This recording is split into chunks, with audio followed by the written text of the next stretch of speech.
So good afternoon, everybody. Welcome to today's Thursday marketing webinar with the amazing Chris Amos from No Boundaries Marketing. Today, he is going to be talking about website practices for 2021. So Chris, thank you. And I'm going to hand it over to you. All righty, let's rock and roll. So today's class is really going to be on, again, we're going to talk a lot on websites, best practices, and and I know this stuff can get confusing. So if you have questions, again, please don't hesitate to reach out to us. I can explain my concepts in more detail. But again, these are going to be best practices that we want to move forward with. So a lot of people, you may or may not have heard of, let's start here. You may not have heard of a concept called UX design. UX design is just user experience. And so when we look at this, user experience, SEO is really just kind of what we have to be. It has to be at the forefront of a business's mind moving forward into 2021 and beyond. COVID has thrust us into the digital age. I mean, we already were, obviously, but now more and more people have adopted technology. And so really it's all about ease of use. It's all about how, simple is it to do business with you. All pricing. I mean, there's so many things that go into it, but we're going to talk a lot about the website and just making sure, again, when we look at this from a consumer's perspective, are we doing the right thing? Do we have an easy to use, easy to navigate design? Are we hitting all of the elements or best practices that a consumer statistically is looking for when making a purchasing decision? So again, there's a lot of concepts to go over, so we'll kind of dive in here. Now, I'm going to use my own website as an example today, and I'll just be upfront with you. It's not perfect. I mean, no website is. We've designed it, obviously. We make constant changes to this, some for the better, some for the worse, but a lot of it is trial and error. There's really not a exact way to do anything, unfortunately, in business. I wish there was, because I'd have wrote the manual by now and we'd be doing it. But really, a lot of what you're going to experience is based on feedback from, again, other clients, other business partners, staff. I mean, you really need to open your mind to receiving that feedback, and then again, making small incremental updates to ultimately make your website the best it can possibly be. But to start off here, a couple of things that we always highlight. Now, again, we're looking at a desktop. We can also talk mobile here in just a few minutes. Now, understand, because it's easy for us to go through this on a desktop, that's why we're doing it today. But the reality is, mobile actually makes up the vast majority of search out there. So when in doubt, you really need to pay extra attention to your mobile device. When we deploy a website, for example, ours included, again, even the smallest, most minute change in the world, the first thing I do is I go over to a phone and I look at my mobile device, and I look at, now I have a Google Pixel phone, but I also grab my wife's iPhone. And again, I want to see what it looks like on both devices. I look at it on multiple browsers. And again, I understand where most people are like, well, I don't have the time for that. You got to make it. You really do. Because again, Google Chrome is by far the most widely used browser out there. But again, there's still a lot of people using Safari. There's a lot of people using Firefox. I'm just going through a few that I know off the top of my head.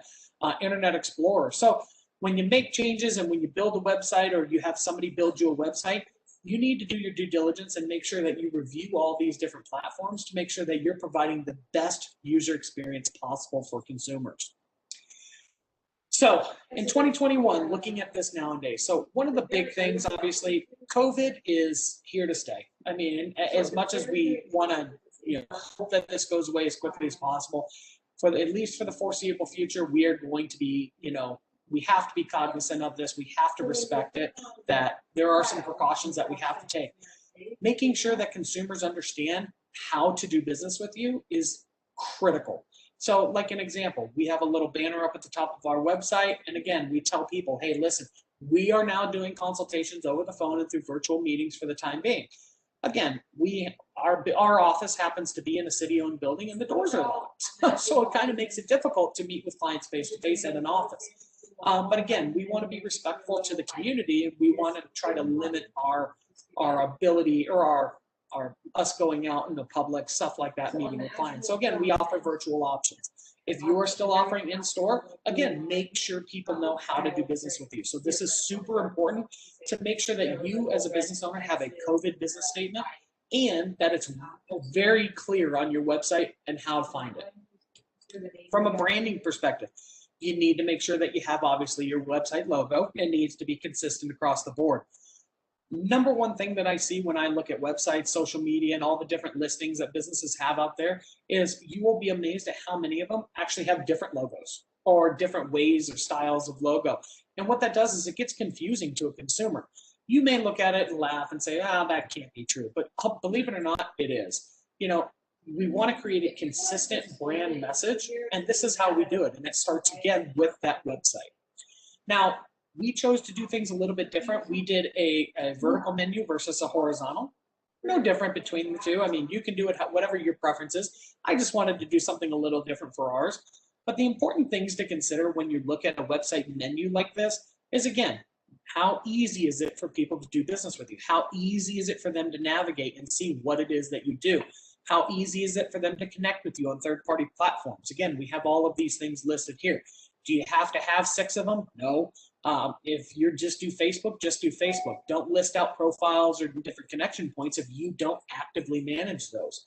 So really, again, a lot of this is just common sense, but it's worth mentioning that, you know, we want to make, again, that consumer experience, that UX experience, the best we possibly can. Up at the top here, and again, I know my website's set up a little bit different, so I'll bounce around between the two. But again, we have a client portal link up here. So again, clients can log in, see the results. So if that's applicable for your business, again, we just want to make it super easy. We don't want clients to have to navigate around and try to find, oh, well, he said there was a portal on there. Where do I find that? You want to make sure that it's front and center, right in your face. Again, nowadays, if you do business with clients, online booking options are huge. A lot of clients are looking for them. Why is that? Well, because our time's precious. When we go out, a lot of people, they're making more diligent plans. They're not just, you know, again, I'll say back in the day, you know, prior to COVID, let's just go grab a bite to eat and, you know, hey, I want to stop by this store. Sounds great, but nowadays people actually want to make those appointments to do, you know, to walk into a business. So again, just think it through. The easier it is for those people that want to do that, we're giving them the option. If they don't have to. I mean, it's really not a big deal.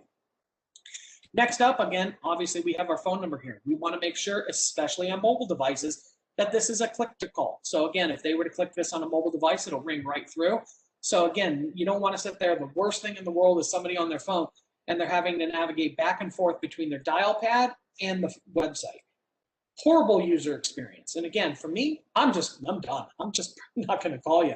It's just not worth it to me unless it was something so critical. I mean, maybe as an exception, but again, we want to make sure that we have these type of features in there. If you do business primarily at your location, I would encourage you to have your address up here in the upper fold. Again, what we don't want people to do is have to navigate around and search and search and search to find what they're looking for. You know, these are the most common things that consumers are looking for with a business: name, address, phone number, services. So again, we provide those resources for them right here. Now, as we navigate down into the page, again, this, and I want to stress this viewpoint right here, what you're looking at is what's called the upper fold. The upper fold of a website is the first thing that somebody pops onto when they navigate to your site, and it provides them that instant, what is it that we do message, okay? So again, for us, your business, our forte, we try to have a powerful, bold statement here about what we do. We want to convey, you know, authority in the matter. We come down here, we were founded on the basis of simplifying marketing and advertising game for small to medium-sized businesses. Our goals are simple: to produce transparent, measurable results, blah, blah, blah. All of this is designed to give that consumer, or that business in our instance, that here's what we do. Right off the bat, they know right away what we do. So this right here, this message is designed to compel them to either scroll down for more information or to come over here and look at what we actually do. And again, go through all of the different menu items to find what it is that they're looking for. Now, I'm going to stay on the home page for right now because I want to make sure that we drive a couple of points home. Now, a homepage cannot just consist of an upper fold. There's a lot more to it, and some of it's for consumer experience. Some of it is for, you know, SEO and other, you know, attributes that we're looking to accomplish here in the website game. First and foremost, get a free quote. Again, we're trying to make it super easy. If somebody just doesn't have time, they don't want to call us, but they do want some more information, boom, they click this. It's going to take them over to a form. all's good, right? But let's just say they scroll down. So as we scroll down here, again, we want to provide dynamic visuals. Now, again, part of this I'm going to call myself out on, and I'm going to say we do a terrible job at providing personalized photos, mostly because we're a new business, but that's really not an excuse nowadays. So really what we need to do better at as a company is, again, we need to practice what we preach here, and I need to have some personalized pictures done of my business. Now, for you as a small business, again, being that hopefully you're learning from this presentation, this is something that you guys should do proactively. Make sure, again, try to avoid stock imagery where at all possible. Sometimes it's not possible, and that's okay. But if you can avoid it, try your hardest. Again, we want to convey that professional, again, when in some instances fun, depending on what demographic you're going for, depending on what you're trying to accomplish. For us, we would need to have a professional, business atmosphere behind our pictures. So make sure, again, dynamic imagery, personalized imagery where at all possible. You're going to notice again, some additional content here. Now, it's not necessarily that we really need or want clients to read all this stuff. Again, if they do, it needs to be coherent. It needs to be, relevant text. But at the same time, we're doing two things here. We're not only trying to appeal to consumers, but we're trying to appeal to Google. You can't just go off of one paragraph and expect Google to understand and rank your website for what you do based on this. Absolutely not. You have to talk about it multiple times in multiple ways. Some clients will look at that and they'll say, well, didn't you just kind of say that up above? Well, maybe we did, but we said it in a different way, and it'll resonate to a different target audience, and it'll help Google really start to hone in on what it is we do. The most important thing, though, is as you look through here, again, certain words are going to be highlighted. These are highlighted by purpose. This would take somebody over to our strategic planning services page. So you really want to make sure that you're interlinking. So this concept is called interlinking. You want to interlink your pages to make it super easy to do business with you. So when you're talking about, for us, if you're talking about social media, SEO, pay-per-click, any of these different services that we offer, we would want to make sure that if consumers get hooked on that boom, they click that, it takes them right over to the page so they can learn more about that service. So again, back to that concept of making it very easy to do business with you. As we scroll down here, we want some brand authority. Now, again, every business has the ability to do this. So, everybody has strategic partners. Even if you developed your own product or what service or whatever the case may be, even a plumber carries various brands on their truck, so on and so forth. What we want to try to do is we want to try to associate our business with something bigger than just ourselves. Now, some people may look at that and say, well, I don't necessarily want to do that, or maybe I can't. There are very few businesses, some businesses can't, and that's okay. But when you look at this, we're actually associating our business with, again, brands that are a little bit more top of mind to businesses than ours is. And again, we partner with these organizations and these companies for a very good reason. Again, we're simplifying the advertising game for businesses. So you want to make them relevant. If I was an HVAC contractor, I'd want to have sliders of the different brands that exist out there that I service. Or if I was let's just say I did cosmetic procedures or something like that, maybe Botox, and, again, associating my business with some of the brands that, again, are running commercials that are out there on the day-to-day. The more we can do that, again, it's just that brand association. It's going to create a little more confidence in a client and hopefully make that sale a little bit easier. Now, as we go down here, again, the big statement, you're going to see this. I talk about this a lot because, again, how are we different? At the end of the day, we all know there's thousands of marketing companies out there, and, all of them admittedly do great jobs. I mean, there's no reason to knock anybody, but as a business, I think we do something different. We are, in a different, I always like to hold us to a higher standard, let's just say, than other businesses. And so you need to think about that from your company. If you're, and again, we're going to click on plumbers today, but if you're a plumbing company, well, what makes you different than the George Brazils or the Plumbing Masters or, whoever it is for that matter? We need to have that key differentiator that, maybe it's prompt service, maybe it's, a guarantee of some nature, Again, whatever it is, we need to articulate that, and we need to articulate why that's important. We need to really convince the consumer that, hey, this is what we bring to the table, and this is why you should choose us. And again, learn more. We don't, another thing just to kind of segment back to this is that, this is a nice, clean, crisp paragraph. If it takes you more than a paragraph to do, that's fine, but maybe we truncate that or we put that on another page so that they can learn more. Because real estate on this homepage is extremely valuable. So we want to be cognizant of that. Now, as we scroll down, another hook, if you will, is always to offer something of value to somebody. Again, so for us as a B2B company, how does your business appear online? We offer a free SEO audit report or an online presence audit of a business's website. And again, no sales pitches, nothing. They can just get the information and they can go about their business. This is a great way to, again, really instill that confidence in a business that, listen, we're so confident in what we do. We're willing to give you a free audit. It's worth a couple $100. We're willing to do that for you to, again, earn your business. And so think about within your own company, what could you do? What kind of, hook could you put in there? Maybe it's a coupon offer. Those are very common. Hey, sign up for, our mailing list and receive a 10% off coupon. That might be a great hook for you, or receive, a free product with your first order. I mean, like I said, there's a number of different ways to go, but we want to try to start reeling them in here. Because again, as we start to go down, we've hit all the points. We've talked about what we do. We've reassured them. We've interlinked to new pages. We have brand credibility here. Looking at our strategic partners, we've explained our key differentiators. It's time to start. Okay, how can I earn your business? So again, we're going through a journey. We're taking clients through a journey here. If that wasn't good enough, again, we go back into our services here. And again, some of this may be redundant. At a certain point, you start to do things for an SEO purpose, not necessarily consumer driven. But again, as we go through here, again, a little bit more about what we do. Again, we try to highlight these things and make them stand out. Marketing strategy, we talk about how important it is, so on and so forth. How many clients we work with, improved rankings. Again, just some core visuals to help motivate people, if you will. We explain our process. I can't stress this enough. This is a really, really, really important one, because again, as consumers, we've lost the ability to really go in and meet face-to-face with a lot of businesses, let's just say, or maybe it's just a preference now that a lot of people are going online. You want to make sure that you convey how your process works. I want to make sure that I set the right expectation with clients right up front. Here's exactly the process I'm going to go through. Boom, boom, boom, boom, boom, boom.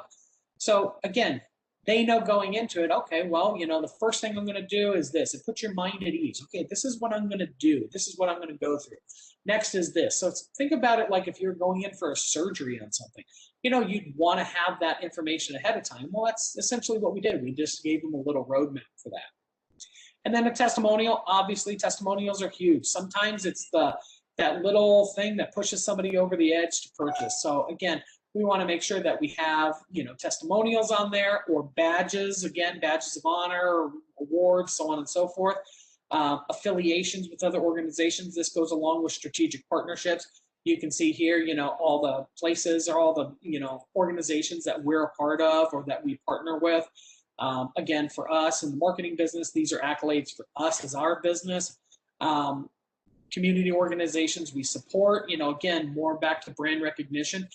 I do want to spend just a few seconds on this, because I really do want businesses to understand, now that we're in the day and age of, this digital shopping, everything's digital. Regardless if you still do business face-to-face, this is a great way to humanize your brand. Remember that phrase, humanizing your brand. Because what this does is this shows, again, for us, our family, we have connections to each of these organizations. And again, monetarily, we support some of these. So again, yeah, it doesn't have to just be, donations. You can volunteer for these organizations. Again, it's all about giving back to the community. So for us, these are four of the ones that we partner with most often. Again, there's a lot more, but, we don't need to be arrogant about it. We just need to make sure that people understand that, we're more than just a business. We're actually a community. And then last but not least in here, we have the featured in. So again, we're just beating a dead horse at this point, really reinforcing to consumers, hey, listen, we know what we're talking about. We know what we're doing. If you click on these actually link you over to, articles or features that we've had in different magazines and publications. Obviously, again, this is another brand recognition strategy. When we look at these, it's showing clients, hey, these guys, they look at us like an authority. You should too. So you need to think that one through. If there's opportunity for any of these things, again, we could talk about PR in another conversation, but I will just say every business has the ability to participate in something like this. And then at the very bottom of the website, again, we just want to recap. In your footer down here, we want to make this footer organized. We want to make sure that it looks clean, looks crisp. Again, contact information, phone number, hours of operation, address, all this fun stuff. Gotta make sure that it's available. And in some instances, when we look down here again, so we have an equal opportunity employment statement, terms and conditions, sitemap, and a privacy policy. Privacy policy is really, really big nowadays. Again, especially if you're asking for consumers to submit their information to you, signing up for a newsletter, so on and so forth. You've got to make sure that you have a privacy policy because, nowadays with data breaches, this is a big, big thing. Consumers want to know, how are you going to use their information? I mean, if I give you my info, am I going to get hit up by 1,000 telemarketers tomorrow? Well, possibly, depending on the company. So again, privacy policy is a huge thing. So that's just going through the homepage here, and I know that's a lot of information. We're going to start to go into some of the core inner pages now, and I want to make sure that that as business owners, we understand, some best practices for these pages. And again, this isn't meant to be all inclusive. These are just meant to be some tips that will really help you kind of get to that next level. So we don't have to click on these pages. I'll just describe them in general. Some of them I will go to just for illustration purposes. But from an About Us page, you'd be surprised. That's actually, I believe off the top of my head, our third most trafficked page on the website. And for good reason. People want to know who they're doing business with. So if you really want to know, and most businesses owners, we want to know the why. Why should we be doing something? Well, here's the why behind websites. I'm giving you that information here. The why behind the About Us page is because as consumers, we want to know who we're doing business with. If I leave home, and this isn't to imply that my wife is incapable of handling her own, believe me, that woman is tough. But, if I got a contractor coming over and I can't be there, I want to know who's coming over. I would love to see it. It would make me feel very comfortable to know that, oh, hey, Bob Smith is coming over. Here's what Bob Smith looks like. And again, does it really do anything? No, but it gives me a sense of confidence that I know who's coming in my house. So again, that About Us page is really critical. It teaches businesses or teaches consumers why you got in business. And let me preface, these are things that you can talk about. You don't have to do them all, but how you got into business, why you got into business, what motivates you, things that, brand philosophies, why you carry certain products, your own personal hobbies, interests, staff bios, tons of information can go on the About Us page. So again, don't take that for granted. Make sure definitely that you have that and that you fill it out. Sadly, I see a lot of this where that's one of those forgotten pages now because perception is nobody cares, but actually that's untrue. So think that one through. Now going down here into the what we do. So the what we do, we break our business out into two strategic parts. So again, I have strategic marketing and I have online marketing. These are the areas in which we do the most business. So when we look at this, what we want to do is be very, very, very specific about what we do. Now, as a business owner, this is usually the toughest part, is writing content. Some people would look at my website and be like, oh my gosh, why do you have that many pages? Like, you've already told us what you've done. You already explained in general terms, again, branding, marketing, blah, blah, blah. Why do I have to do all of these pages? Well, if you want to rank for it, you'll do it. That's really as simple as it is. You cannot rank for something if you don't talk about it. And if you don't talk about it, well, guess what? Consumers don't know that you do it. So we need to really think that one through. Now, best practice is this. At a bare minimum, you need 250 words per page. That's just a gut-wrenching small amount of content. You can do that in your sleep. But don't overcomplicate these pages. This is, again, a big misconception that business owners have is that, oh my gosh, it's going to take hours and hours and hours to write this, and it's just so time-consuming. It doesn't have to be. If you're not capable of doing it, you don't have to be a wordsmith, but if you're not capable of doing it, you need to have somebody do it for you. Really, you as a business owner are poised to be your best advocate. So again, you're going to write the best content possible for your business. If I have to do it, again, it's going to be good, but it's probably not as good as if you did it yourself because you know the intricacies of your products and services much better than any marketing company will. So with that said, think about the top 10 questions that somebody asks you about each particular item. So again, don't just do it in general. What are the top 10 questions? That's not enough. you want to do it per product. So if you're a plumber and you offer water heaters, you offer drain cleaning, you offer sewer cleanouts, you offer repiping and this and that and this and that, it's top 10 questions for each page. Think about what people ask you. And then again, very simple. You write a little brief paragraph on what it is that you do, and then you answer these questions. You should be able to knock out at least, if you're doing it the right way, 500 to 1,000 words. Believe it or not, it's really that simple. 500 to 1,000 words is kind of a nice sweet spot. There are statistics out there that actually say the average first page of Google, how do I say this the right way? The average first page position on Google has 1,800 words per page. There you go. I think I said that the right way there. So again, that's a lot, and that's going to take some time, but your pages should never be static either. Just because I wrote a page on branding last year doesn't mean that I haven't updated it since. Doesn't mean that I don't add little things to it here and there. Branding changes. Again, in my business, things change all the time. So really, you need to think that through within your business. And again, if you're a plumber, I get it, drain cleaning is drain cleaning, but are there new techniques? Did you buy new equipment? Like, again, there's a lot of things that we should hopefully be able to add to this. So really think that through. Top 10 questions is a great way to approach it. But again, back to kind of formatting, take it back to elementary school. Think about a beginning, a middle, and an end. The beginning of it is just describing your product, service, whatever it is you do. The middle of it is your key differentiators, what makes you different or how you go about providing that service. And the last paragraph is just how to contact you, for more information or to, on branding services, blah, blah, blah, give us a call. We're available, this, you can very easily put together a closing and you're good to go. Now, again, to stress, the more content, the better. So don't just stick with beginning, middle, and end. Do what you need to do. The other thing too is with each of these different products and services, you need to make sure that you have dynamic imagery. Might be hard in some respects to get images of certain things, and I get that. If you're in an industry that you can't, you might have to go to stock photography, but when in doubt, try to make sure that you take, again, professional, personalized photos. As we come down here, again, we're going to look at all the different types of products we do.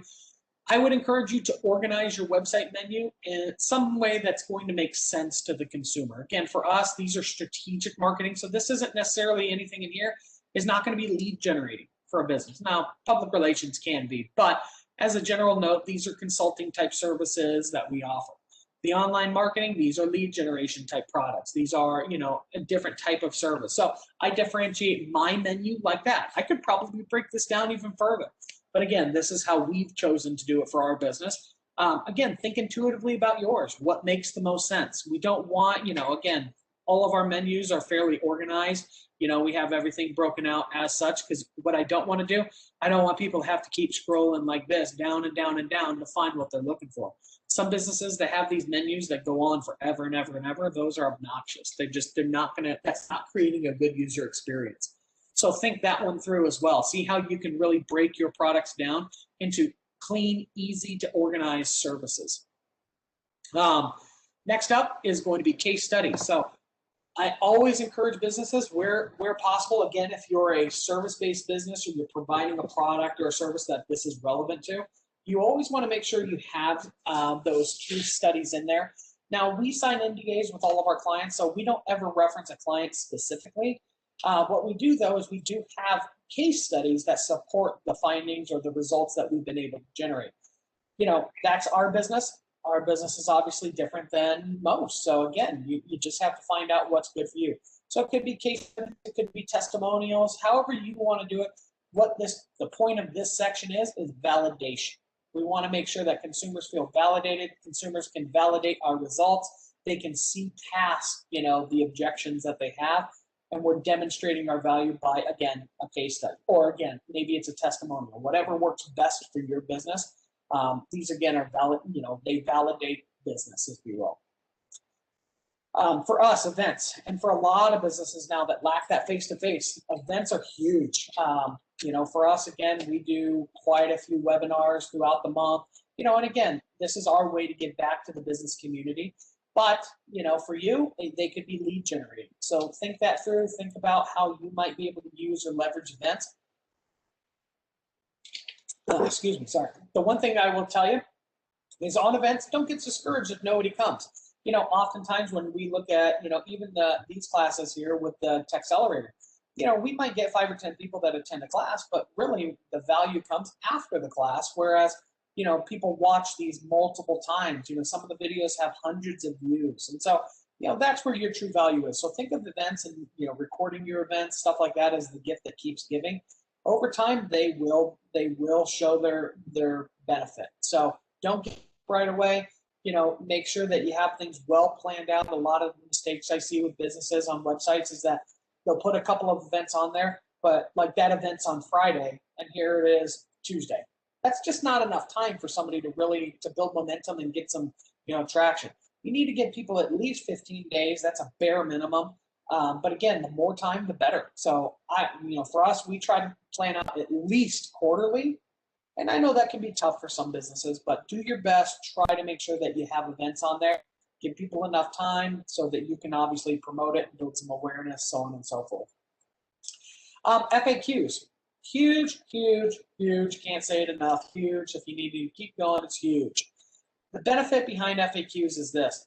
So when we go to Google, and we'll just pull up a simple Google page, and I want to say, you know, how do you market on social media? So when we type in a general search like this, again, a lot of the times, now again, I have different plugins that work on mine, but oftentimes you're going to find, now this was a bad example because they don't have one here, but how do you unclog? Let's see if there's anything for that. Some searches provide something like this. This is what's called position 0. So this is a great example. So let me get rid of these so you can see what yours is actually going to look like here. So when we look at this, again, up at the top of search, you know, you have your search bar here. You have, again, different associated or relative searches. You have, again, Google Guarantee. So these are, again, plumbers nearby that can support unclogging a drain. Here's some additional Google ads right here.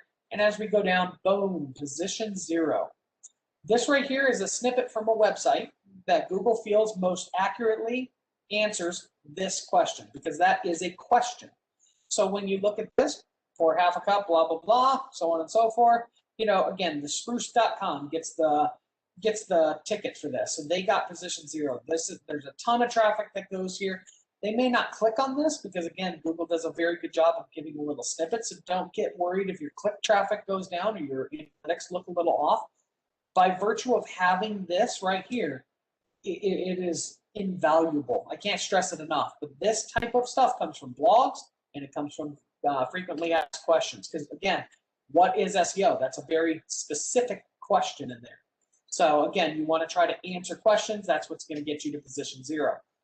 You can also see here, people also ask, again, associated questions. So the more we can get, the more visibility we can get on the first page of Google, the better off we're going to be. So again, think that one through. FAQ pages are huge. Don't ever stop adding to them as well. I try to add, you know, a couple of, you know, FAQs every quarter, give or take. So again, I started off with 5. Now I'm up to, I don't know, maybe 15, 16. So think that one through. As much as you can offer, as many as you can add, the better off you're going to be. So again, you don't have to stop at 10. You know, that's kind of the most common number you see. Most people do at least top 10 questions. But again, try to do as many as you can here. Another best practice too is under each page, you can also add a little snippet, maybe 5 or so FAQs on these pages too. That'll help reinforce some of your content. So again, don't copy and paste them from here. We want to make sure that, again, everything's unique. But you might even add some FAQs to your actual service-based or product pages as well. So that could go a long way. So, but again, don't be afraid, you know, really think this one through. If you don't know what your top 10 questions are, just, again, ask your clients. You can poll clients. We could do this all day long. But again, as many FAQs as you get, again, that's great, phenomenal content for a website. Next up, we got resources here. So again, this is our way to give back as well. We like to provide resources for the small business community. So again, we have, you know, a few of our little presentations that we've done, so videos, stuff like that. If you're going to do videos, best practice, again, make sure you host them on YouTube.